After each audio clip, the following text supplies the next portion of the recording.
Buenas noches. En el programa de hoy, en Charlas de Finanzas, vamos a tratar el tema consolidación de estados financieros. Si una empresa tiene una o más empresas a la vez que dependen de ella, quiere decir que la primera tiene el control sobre sus subsidiarias o filiales, como le vamos a estar llamando acá. Todas ellas juntas conforman una entidad económica o grupo económico. Cada empresa del grupo es una persona diferente. Cuando las empresas dependientes pertenecen a sectores económicos diferentes, se denominan un conglomerado de empresas. Ahora, ¿por qué motiva a crear un grupo económico? Hay varias razones. Por compra de empresas, sin llegar a fusionarse, pero hay control de la empresa que está adquiriendo a las demás. Cuando hay una división del negocio en empresas separadas, se establece la empresa matriz, conformándose esta última empresa como holding.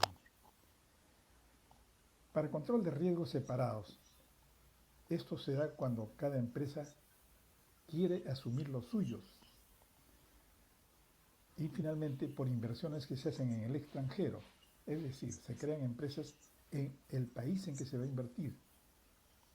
Esto facilita las actividades administrativas.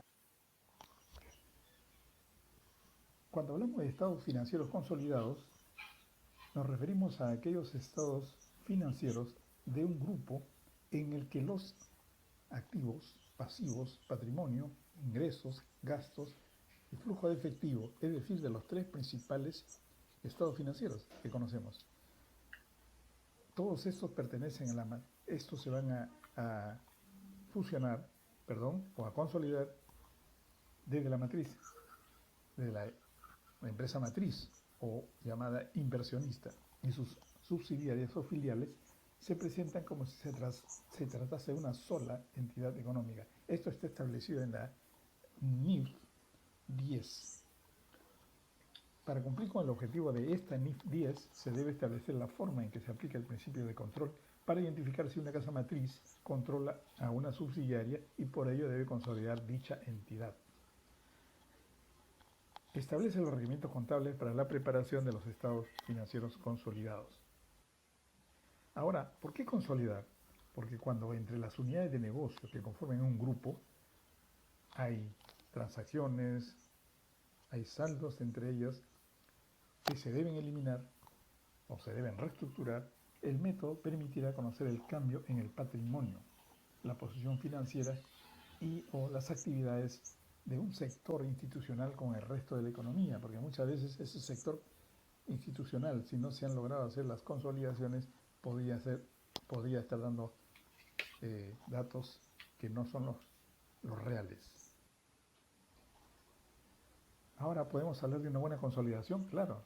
Esto se logrará cuando los periodos en los que se tiene por política del grupo que se vayan preparando oportunamente los estados financieros de la matriz y de las subsidiarias, los reportes parciales temporales que sean bien llevados facilitarán la obtención del reporte final para el análisis y los informes de los órganos centralizados. Aquí tenemos un esquema de las operaciones económicas y financieras de la empresa.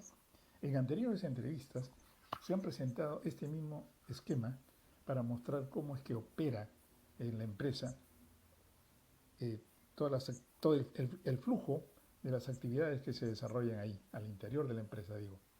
Pero en este caso vamos a presentarlo como los tres áreas componentes básicas en las operaciones o en el flujo de todas estas actividades de la empresa.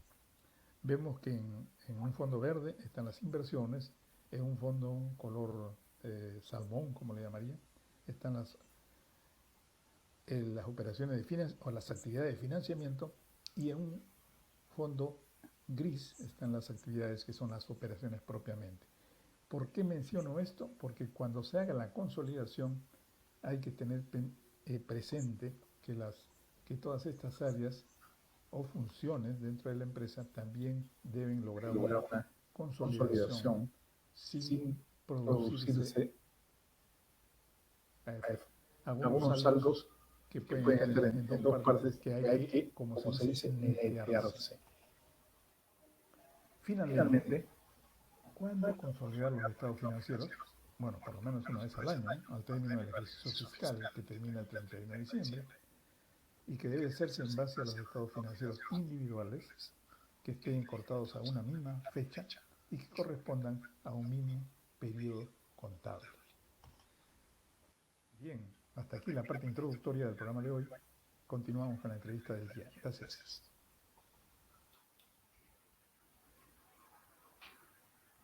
Buenas noches.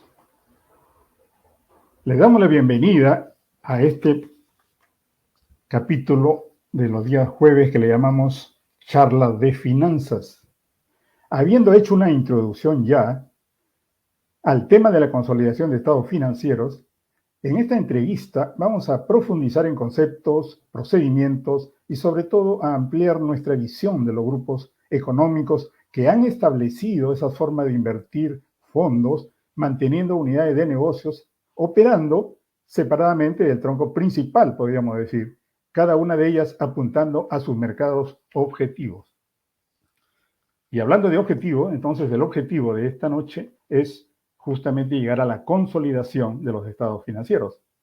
Para ello, tenemos un invitado que es el contador público colegiado Ronald Guamán. Antes de presentar al señor Guamán, quiero referirme a una apretada síntesis de su perfil profesional. El señor Guamán es contador público colegiado por la Universidad Nacional Mayor de San Marcos. Él es actualmente profesor de Pacífico Business School de la Universidad del Pacífico. Tiene ya más de 15 años de experiencia en contabilidad corporativa para grupos económicos con presencia en América Latina. Y en su aspecto laboral, el señor Guamán es jefe de Contraloría en Minsur, división minera del grupo Brescia. Entonces, ahora le damos la bienvenida a nuestro invitado, al señor Ronald Guamán. Hola Ronald, es un gusto tenerte acá en esta charla de finanzas que hoy vamos a ver un interesantísimo tema que es la consolidación de estados financieros. Muy encantado, Jacinto, por la invitación. No quiero adelantar nada más, solo felicitarte por este espacio y compartir el conocimiento con muchos profesionales en esto que has llamado charlas de finanzas para servirles. Ok, entonces, gracias. Gracias por estar acá, primeramente. Ahora, Ronald, si quisiéramos ver de entrada un aspecto integral de lo que vamos a conversar esta noche, podemos decir que en la consolidación de estados financieros se pueden manejar técnicas que puedan ser variadas, pueden haber varias técnicas y que puedan llevar a conseguir lo mismo, o también se podría hablar de fase de consolidación. ¿Cómo es que vamos a estar enfocando este tema? Bueno, principalmente hay una sola técnica. Primero, tomar en cuenta que el estándar contable internacional no habla de una manera específica en qué consiste la técnica, es más una convención que existe en la comunidad contable a nivel internacional. Yo lo voy a llamar que es una sola técnica y consiste en 3 fases. Fase número 1, combinamos estados financieros tanto de la matriz como sus empresas subsidiarias, ¿ok? Como si haríamos una chocolateada de todos los estados financieros. Ajá. Y obtenemos un subproducto, ¿no? Que es una combinación, suma de cajas a nivel de empresas, activos fijos, pasivos, ingresos, gastos, y con ello recién podemos hacer la segunda fase, que es el procedimiento de eliminación de transacciones que pudieran haber entre empresas del mismo grupo, ¿no? Porque en un mismo grupo la matriz puede prestar dinero a la subsidiaria, pero como yo estoy tratando de representar una situación financiera económica de grupo, las relaciones entre matriz y subsidiarias no existen, ya que, digamos, yo trato de hacer un estado financiero del grupo en lugar de empresas individuales. Y la tercera fase, una vez de haber neteado la suma de los estados financieros y las eliminaciones, digamos, sale un producto preliminar, que son los estados financieros consolidados. Pero hasta ahí todavía no es un producto final disponible al público. Tenemos que hacer un control de calidad, como en cualquier proceso productivo, ¿no? Tenemos que hacer algunos cruces, ¿no? Para validar de que, por ejemplo, el patrimonio del consolidado sea el patrimonio de la matriz. Ya son más detalles, pero siempre hay un proceso de control de calidad, porque cuando haces ese tipo de estados financieros, no es tan simple como activo es igual a pasivo más patrimonio, ¿no? Existen otros factores como inversión de inversionistas minoritarios, ¿no? Y algunas transacciones complejas, y eso va a depender de qué tipo de transacciones tiene un grupo económico, y por esa razón hacemos un control de calidad como fase 3 para poder recién decir al gerente financiero, ahí tienes tu consolidación. Ok, gracias. Ahora, eso que comentas me lleva a tratar de entender el tema de, una vez consolidado, es de uso, vamos a llamarle de uso interno, ¿no? Porque ya hablando de la autoridad tributaria, no es que lo pida, ¿o me equivoco? A ver, es una muy buena pregunta porque actualmente en el Perú existen dos tipos de empresas corporativas. Por un lado tenemos a las empresas públicas, que son las que listan sus acciones en bolsas de valores de Lima o bolsas de valores en mercados internacionales. Y por otro lado tenemos empresas que no listan sus acciones en bolsas de valores, sino solamente se financian con préstamos bancarios, ¿no? Entonces, las empresas que listan acciones en bolsas de valores sí están obligadas a publicar sus estados financieros consolidados en la medida que por lo menos tengan una subsidiaria. Ujú. En cambio, las empresas que no listan sus acciones no están obligadas a publicar sus estados financieros consolidados con todos sus stakeholders. Solamente lo hará en la medida que entre en una transacción en la que sí el banco, por ejemplo, pueda requerir una consolidación.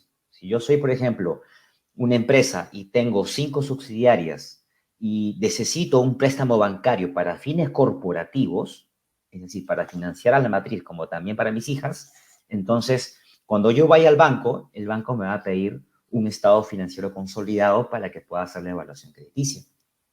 En ese caso, para ese fin específico, yo tendría que compartir mi estado financiero consolidado.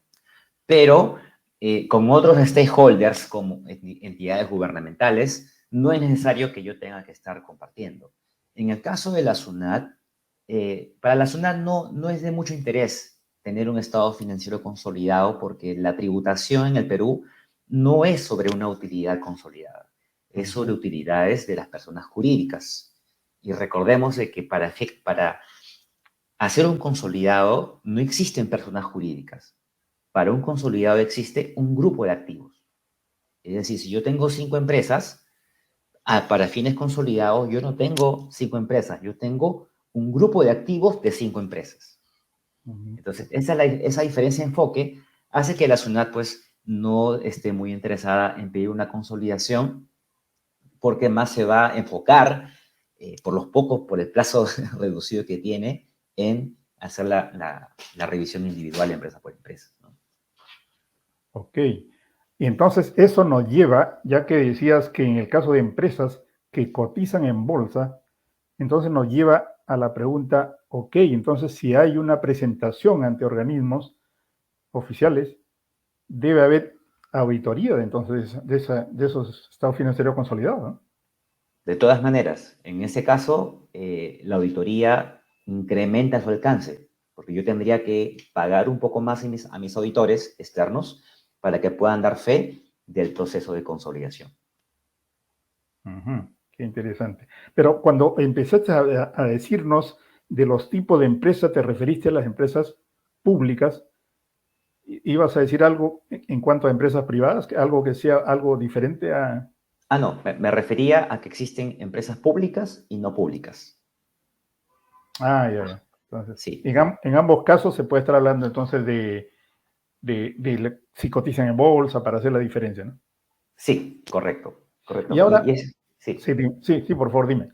No, y esto es muy importante porque dentro de los requisitos que existe para poder hacer la consolidación, el hecho que la empresa liste en bolsa es lo que marca la diferencia entre consolidar y no consolidar, Ujú. ¿no? Por ejemplo, yo puedo tener un grupo económico en la que tengo una matriz o una holding y luego esta empresa tiene abajo una subsidiaria y esta subsidiaria tiene abajo o más subsidiarias, ¿sí? Subsidiarias de nivel uno y subsidiarias de nivel 2. Es Entonces la una pregunta telaraña. es, claro, una telaraña de manera vertical, ¿no? Ujú. Entonces, si la matriz ya está consolidando la información de todo el grupo y esta matriz lista sus acciones en una bolsa de valores, entonces esta ya está, digamos, sacando cara por todas las empresas a nivel grupo para propósitos de terceros. Entonces, la pregunta es, ¿y la subsidiaria que sigue también tendría que publicar consolidación de las subsidiarias que tiene abajo? Pues ya no, porque ya la mamá, digamos, la matriz Ujú. final ya está haciendo consolidación a ese nivel. Es como que tuviéramos aritméticamente, ya se está haciendo una acumulación. Exactamente, ¿Ok? exactamente. Entonces, si la autoridad o el sistema del mercado de valores, perdón, la superintendencia del mercado de valores está atenta a que puedan hacerse estas auditorías, por extensión podría decir yo que si cotiza en la bolsa de Nueva York, por ejemplo, que son pocos casos peruanos, también tendrían que recibir esos estados financieros auditados, supongo, ¿no? O pediría allá. No creo que sea tanto ya, ¿no? A ver, yo trabajé en Cemento Pacasmayo hace algunos años y Cemento Ujú. Pacasmayo lista acciones tanto en Lima como en Nueva York. Así es. Entonces, lo que nosotros hacíamos era publicar estados financieros trimestralmente a SNB, ¿no? Aquí en Lima, y de manera simultánea, el mismo día se publicaban los estados financieros consolidados en Nueva York, Ajá. ¿no? Lo- En idioma inglés, ¿no? Al mismo tiempo para que no haya diferencias de exposición de información frente a los accionistas, ¿no? y Tanto ellos locales como internacionales. Y ellos serán exigentes que las compañías auditoras sean también de primer nivel, ¿no? Ahí me Es, refiero allá en Nueva York, por es ejemplo. una gran pregunta porque digamos, si queremos comparar la regulación de la Superintendencia del Mercado de Valores para empresas listadas con la regulación que existe en Nueva York para las empresas extranjeras que listan en esa plaza, la de Nueva York tiene estándares mucho más exigentes Ujú. y eso pues podría, de todas maneras, implica, ¿no? En este caso para la empresa peruana, si tiene transacciones significativas como fusión de empresas, eh, derivados financieros, ese tipo de transacciones tiene que tener una revisión y una validación con más profundidad, tanto por parte de la gerencia de la empresa como para los auditores que están firmando finalmente los estados financieros, ¿no? Ajá. Ahora, en cuanto a la contribución, Ronald, de cada unidad de negocio, vamos a llamarle, o empresa, y cómo se podría ver el tema de cuando se consolida, porque podríamos pensar en que hay una participación puramente aritmética o podrían haber algunos atributos que se puedan medir cualitativamente. No sé si cabe para un contador verlo de ese lado. Estaba pensando quizás en marcas, algo como eso, pero al final siempre se van a valorar, ¿no? Valorizar. Sí, a ver, desde la universidad nos enseñaron lo siguiente, ¿no? Activo es igual a pasivo más patrimonio, a todos los contadores les suena familiar, pero no a todos nos explicaron de que en la consolidación la regla es activo es igual a pasivo más patrimonio más inversión de empresas minoritarias. Porque en un grupo económico tú puedes tener el 100% financiado por un solo accionista, pero puede haber otros grupos económicos en los que deciden, pues, crecer, pero para crecer necesitan financiamiento vía aportes de capital de empresas terceras, ¿no? Por ejemplo, si queremos listar acciones en la Bolsa de Valores de Londres, que es donde listan las principales mineras del mundo, mínimo necesitas que un 20% de las acciones esté en manos de terceros. ¿Ok? Entonces, bajo ese esquema, para efectos de cerrar la consolidación y querer medir la participación, la respuesta es aritmética, porque simplemente yo tengo que decir, oye, en la subsidiaria A, ¿no? Yo tengo un 70% de participación y un 30% de participación lo tiene un inversionista minoritario. Entonces, en ese caso, agarramos el patrimonio de la empresa subsidiaria y de manera aritmética, pues hacemos como que partimos la torta, ¿no? 70, 30. ¿No? Y de esa manera, el inversionista minoritario va haciendo control también de su inversión mes a mes. Mes a mes, trimestral, bajo la frecuencia que quieran establecer.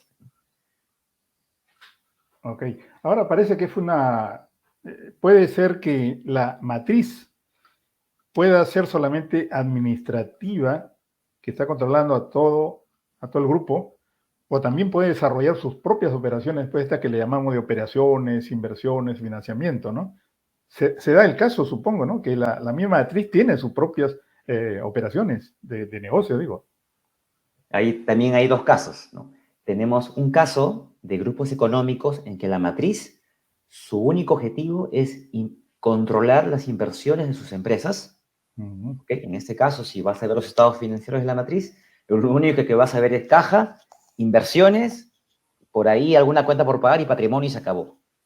Pero hay otros grupos económicos en que la matriz no solamente se dedica a invertir en subsidiarias, sino también tiene sus propias operaciones, ¿no? En ese caso, la consolidación es un poco más gruesa, ¿no? Porque tenemos que combinar también operaciones tanto de la matriz como de las subsidiarias.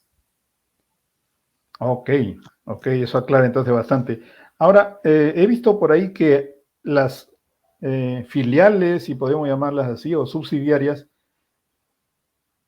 conforman diferentes tipos de esas empresas dependientes de la matriz. Creo que he visto algo de asociadas, subsidiarias. ¿Eso podías, por favor, comentar? Sí, en un grupo económico lo vemos como una familia, ¿no? Dentro de la familia establecemos los vínculos de parentesco. Para efectos contables, ¿no? Tenemos a la empresa controladora, que es el nombre que le da el estándar, que es la matriz, ¿no? O la holding, como es, creo que así lo conocen mejor en el mundo de las finanzas, ¿no? Holding matriz. Y esta empresa tiene empresas abajo, que se llaman las subsidiarias, que son empresas en donde la matriz no solamente tiene sus inversiones, sino también tienen control. ¿Ok? Para que yo pueda llamarlo subsidiaria, tiene que haber control. No solamente de sus políticas operativas, sino también de sus políticas financieras. ¿Ok? Y el control viene principalmente por los derechos de las acciones que tiene la empresa controladora en la subsidiaria. Entonces, ahí hay que hacer una evaluación para ver si hay realmente control o no. Sobre todo cuando tú tienes inversiones compartidas, ¿no? A veces tienes una empresa controladora con 55% y otra empresa con 45%. Entonces, quizás el porcentaje te pueda dar una primera luz de quién tiene el control, pero no necesariamente quien tiene más participación accionaria tiene el control. Para eso tenemos que hacer una evaluación más de fondo sobre dónde está el poder, quién tiene el poder dentro de la jerarquía del grupo económico, dónde se están tomando las decisiones sobre las actividades más relevantes del negocio. Y las actividades relevantes de un negocio son las que determinan el valor del negocio. Por ejemplo, si hacemos una valorización de una empresa, pues hacemos la proyección de flujos futuros. Y para el valor de la empresa, las ventas, los costos, la manera en cómo te financias, la manera en cómo distribuyes dividendos, esas decisiones hay que ver quién lo está tomando, qué accionista lo está tomando para poder decir, ya, esa empresa tiene control porque tiene poder, bien sea en la junta de accionistas, bien sea en un directorio, bien sea en un comité que el directorio haya designado para algún tipo de decisiones, y decir, digamos, que hay un control, ¿no? Hay un control efectivo. Ok. En este caso son subsidiarios. Y a propósito de subsidiarias, justo la pregunta que venía era, ¿y hay una vamos a llamarle, relación horizontal entre las subsidiarias que puedan tener, como quien dice, cierta autonomía o tienen que estar siempre con el control de la matriz? Siempre, siempre con el control de la matriz. Pero hay formas, ¿no? Hay formas, porque yo puedo tener un grupo económico con 20 empresas, pero la matriz, por ejemplo, puede definir, ¿no? Una política financiera, ojo, no contable, sino una política financiera, podría ser lo siguiente. En caso la empresa tenga una exposición del 100% para casos de financiamiento, la empresa que tiene ese nivel de exposición tiene que contratar coberturas financieras, bien sea a través de swaps, factoring, ¿no? Que por lo menos reduzca dicha exposición a un 50%. Entonces, con ese lineamiento corporativo, las empresas subsidiarias, pues, no tienen por qué estar dependiendo de una aprobación, porque simplemente tienen que estar cumpliendo o ejecutando lo que dice la matriz, ¿no? Para eso es muy importante documentar ese lineamiento y compartirlo con las áreas, con las empresas subsidiarias para efectos financieros. Para efectos contables también existe lo mismo, porque es muy importante que el grupo pueda tener lineamientos contables, políticas contables sobre los principales rubros de los estados financieros, porque de no haberlo, digamos, de no tenerlo, las normas contables no siempre es blanco y negro. En algunos casos es zona gris. Para usted puede ser costo, para mí puede ser gasto en ciertas transacciones, ¿no? Entonces, en ese caso, la matriz tiene que definir las situaciones que ocurren dentro del grupo y definir, ¿no? A ver, para ciertas transacciones, esto será activo fijo. Para ciertas transacciones, esto será flujo de financiamiento, flujo de operación. Y con eso, pues, reducimos el riesgo de que no haya un alineamiento al momento de hacer la consolidación de estado financiero. Ok, entonces estamos hablando de que total autonomía como para que haya relaciones entre filiales no existe. Quizás por ahí podría haber una política que puedan darse, pero tú dices que siempre tiene que estar la materia por medio, como política general del grupo, ¿no? Claro, es correcto. Ese es a nivel de subsidiarias, ¿no? Por Sí, otro sí. lado, también tenemos empresas que se llaman asociadas, ¿no? La Ah, norma ya. contable define, por ejemplo, yo tengo una empresa y de repente esta empresa le llamó muchísimo la atención invertir en un sector que no es su core. Entonces, yo invierto 20% y el otro inversionista tiene 80%. Entonces, obviamente, dado que mi participación es reducida, yo no puedo ejercer control sobre este negocio porque lo tiene otro. En ese caso, para mí, es una asociada en la medida de que yo puedo sustentar de que por lo menos tengo influencia significativa en las decisiones de ese negocio. Es decir, no tengo control, o sea, mis decisiones no son determinantes, mis opiniones no son determinantes, pero por lo menos influyo en las decisiones de ese negocio. Bien sea porque tengo un director dentro de la sesión directorio, o bien sea tenga alguna representación en los órganos de dirección de ese negocio. En Ahora ese por lo... caso, Sí, sí. se llaman inversiones en empresas asociadas, ¿no? Ajá. Pero está más relacionado entonces a la inversión misma. No se puede decir a la parte de mercado que pueda estar abarcando. Así es. Ajá. Es inversión sobre la inversión misma.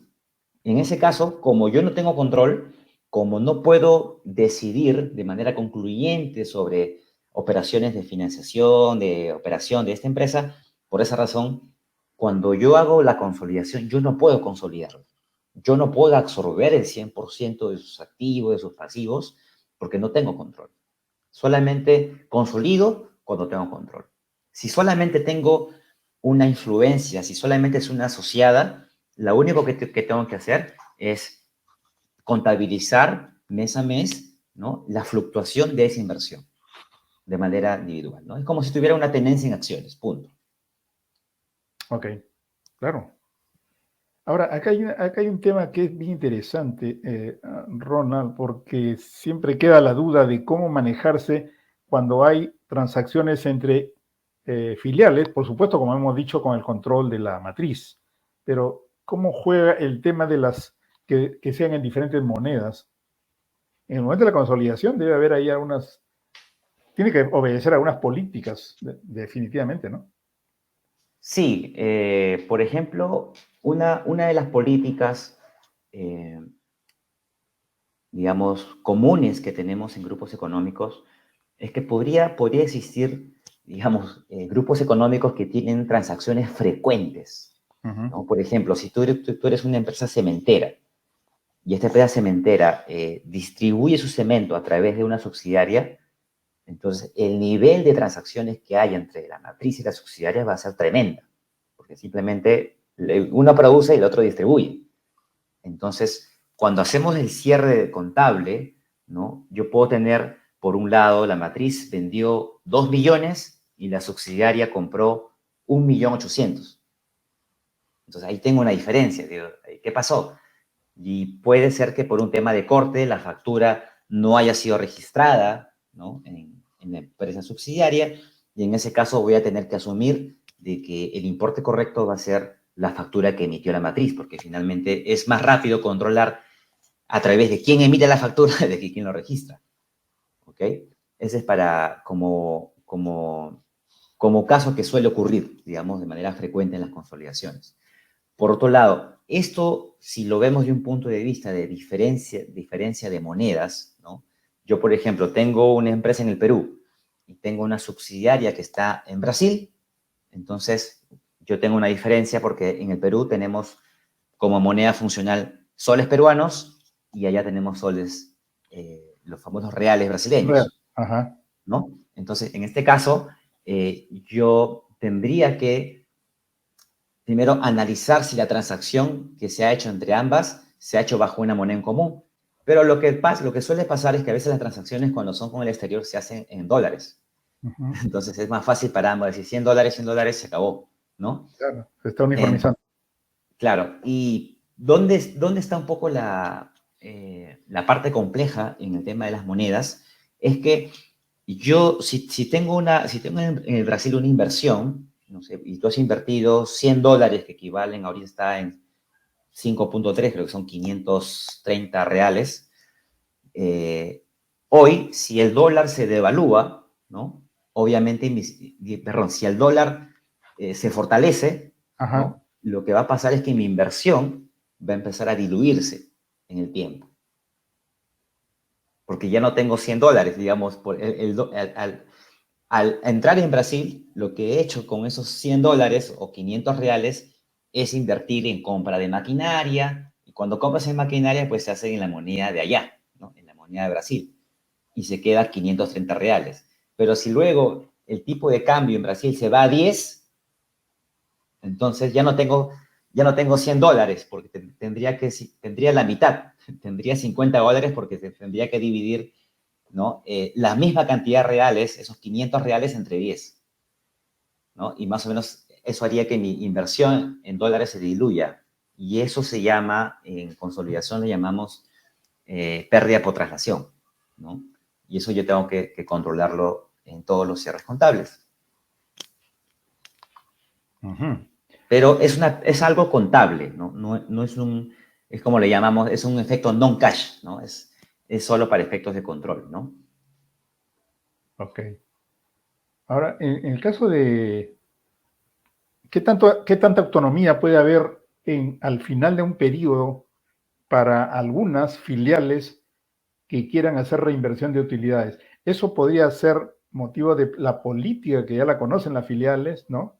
Porque la matriz opera siempre así, diciendo, eh, infórmenme bien de la reinversión que quieren hacer y para países como los nuestros, a veces de ellos hay cierta desconfianza, ¿no? Sí, claro. Yo creo que ahí va a depender del gobierno corporativo, ¿no? Que exista en cada grupo económico. ¿Ok? Por ejemplo, nosotros podemos tener un grupo económico en donde tenemos un 100% de control por una sola empresa. Entonces, en ese caso, por ejemplo, todas las decisiones de reinversión o de distribución de dividendos va a ser controlada por esta empresa accionista, porque es una sola. En cambio, si tenemos un grupo económico en la que hay 2 o 3 accionistas, entonces ese control ya no es total, sino es un control menor, pero hay control, pero para poder tomar decisión de distribuir dividendo, vas a tener en la mesa a otros accionistas que te podrían decir, no, Jacinto, yo no estoy de acuerdo con la distribución de dividendos, yo apuesto por la reinversión de utilidades. Entonces tienes más peso, como, digamos, contrapeso, ¿no? En ese tipo de decisiones. O puedes tener otra situación en la que la subsidiaria, ¿no? Se haya endeudado con el banco y dentro de esta deuda se haya incluido en el contrato algunas restricciones financieras de distribución de dividendos, ¿no? Porque también el banco, cuando te da el dinero, te dice, oye, mientras me debas dinero, no puedes distribuir dividendo. Primero me pagas a mí, ¿no? Y luego te pagas a ti dividendos. O bien, si te quieres pagar a ti, no sé, pues 50 soles, a mí también me prepagas 50 soles. Entonces, ese tipo de decisiones de reinversión va a depender, ¿no? Va a depender finalmente si es un solo accionista o cuántos accionistas hay, o si esta empresa tiene también empresas acreedoras, ¿no? Pero el caso que mencionas es muy particular porque, por ejemplo, si hay inversiones que se han hecho en activos y que se han financiado con bancos locales, digamos, en Perú, por ejemplo. Entonces, si hay todo un cronograma de reembolsos, ¿en qué caso el banco podría decir tú no puedes repartir dividendos salvo que se haya establecido esa condición, ¿no? Principalmente ocurre para casos en los que, por ejemplo, un project finance, ¿no? Un project finance, bien sabes que básicamente ocurre cuando el 100% del financiamiento está ligado con el 100% del rendimiento de los activos. Claro. Entonces, si el pago de la deuda depende de que los activos tengan un buen rendimiento y un buen mercado, entonces, al momento de hacer el contrato, pues el banco va a buscar ponerte una cláusula que restrinja, digamos, ciertas libertades, ¿no? en los accionistas de la empresa para efectos de que haya prioridad, ¿no? En el pago de la deuda. Ok, que no se vayan los fondos en algo que no se sabe cómo va a seguir marchando, porque ahí estarán viendo pues los famosos ROI y todo lo demás. Exactamente. Ok, qué bien que está claro, digo. Ahora, cuando se habla de estados financieros consolidados, los stakeholders pueden estar siempre seguros de que le van a dar toda la información, porque podría haber, decir que algo está por ahí un poco reservado. No sé si sea éticamente eso posible, ¿no? Bueno, lo que menciona el estándar es de que, digamos, solamente los que tienen acciones dentro del grupo económico tienen la disponibilidad de tener un estado financiero consolidado, ¿no? Y al margen, digamos, del estándar, existen empresas de que publican sus estados financieros en su página web, ¿no? En la página web, entramos en la página web y ahí vas a encontrar no solamente la información del negocio, sino también vas a encontrar una sección que se llama Relaciones con inversionistas y ahí ellos publican de manera periódica sus estados financieros consolidados. Porque si la empresa está buscando financiarse próximamente en el mercado local o en el mercado internacional, si la empresa está pensando emitir deudas, bonos, entonces evidentemente va a tener que publicar sus estados financieros porque ¿cómo si no enamoras a nuevos inversionistas, ¿no? Hay que ser transparente, Claro. claro. Ahora, en el caso de, ¿en qué casos no se debe, no sé si la palabra debe esté bien puesta ahí, ¿en qué caso no se debe consolidar estados financieros? Se puede decir dentro de un grupo, digo. Primero, si no es que no se deba, sino que tú podrías dejar, digamos, o sea, uno toma la sección, o lo tomas o lo dejas, ¿no? No es que un debe o no. Ajá. Básicamente son dos, ¿no? Primero, yo puedo dejar de consolidar si tengo encima mío una empresa matriz que es una empresa pública, ¿no? Que lista sus acciones en una bolsa de valores. Si tengo ese caso, yo podría dejar de consolidar, ¿no? Porque de repente mi matriz que está en los Estados Unidos lista ya, entonces yo podría dejar de consolidar en el Perú. Otro escenario podría ser de que si yo estoy actualmente, si actualmente si yo no estoy en un proceso de emisión de acciones, si yo no estoy en un proceso de emisión de instrumentos de deuda, ¿no? Bien, puede ser un bono corporativo, yo puedo también dejar de consolidar. Es decir, es una serie de dos factores, porque para yo dejar de consolidar, no es que exista solamente un factor, son como que varias llaves, ¿no? Primero, tienes que tener una empresa matriz que esté publicando por ti. Y segundo, tienes que estar en una situación en la que no estés actualmente negociando a futuro posibles emisiones de acciones o bonos en un mercado internacional. Porque si tú, a pesar que tengas una empresa matriz que publica sus acciones afuera, pero la empresa se está preparando para un proceso de emisión, ¿no? De acciones o de deuda, esa empresa ya tiene que estar publicando sus estados financieros consolidados. Ok. Ok, Ronald. Finalmente, ya que mencionaste en algún momento en nuestra charla algo de valorización, la pregunta es Sí. ahí, ¿cómo se llega a hacer valorización de un grupo, ¿no? O se puede hacer parcialmente de una empresa, porque, por ejemplo, yo si soy una empresa A, que soy matriz en Nueva York, y tengo a la empresa Z, no alejo tanto en el abecedario, pero digo yo, en Perú, pero, Claro. pero quiero venderla de Perú. Entonces, ahí se va a ver como una unidad de negocio independiente, ¿no? Para poder valorizarla. A ver, te voy a poner el ejemplo de Buenaventura, ¿no? Ajá. Digamos, también es un grupo de muchas empresas y podríamos pensar, hey, tengo aquí 40 empresas, ¿ok? Tendría que hacer la proyección de 40 empresas, pero si tengo un estado financiero consolidado que te está presentando la situación financiera, económica, te está presentando un estado de resultados de manera consolidada, y no solamente eso, sino también te está publicando un desglose de los segmentos de negocio, ¿no? Inclusive por unidad minera de Argentina, unidad minera de Perú, unidad minera de Chile. Entonces, me facilitaría a mí, como encargado de hacer la valorización, simplificar en lugar de hacer la valorización de 20 empresas, mejor hacerlo por 4 o 5 segmentos de negocio, porque cada segmento de negocio tiene sus propios riesgos. O sea, yo puedo tener 10 empresas entre Perú y Argentina, pero si los 10 están en un solo segmento, en el estado financiero consolidado tienes que ver el estado financiero de ese segmento, desglosado, ¿no? Segmento oro, segmento plata, segmento cobre, y a raíz de eso empezar a hacer las famosas proyecciones, ¿no? Para ser un poco más finos. Como asignaciones. Como asignaciones, correcto, ¿no? Okay. Y con eso ya puedes, digamos, obtener tus propios riesgos, la forma también de calcular la WACC también es por segmento de negocio, ¿no? Claro, porque por ejemplo, para el caso del oro, el WACC es un poquito más alto que tener el estaño, ¿no? Y también yo creo que, digamos, al hacer la consolidación, desde el punto de vista consolidado, facilita un proceso de valorización de acciones, siempre y cuando el encargado de valorizar tenga disponibilidad de ese estado financiero consolidado, ¿no?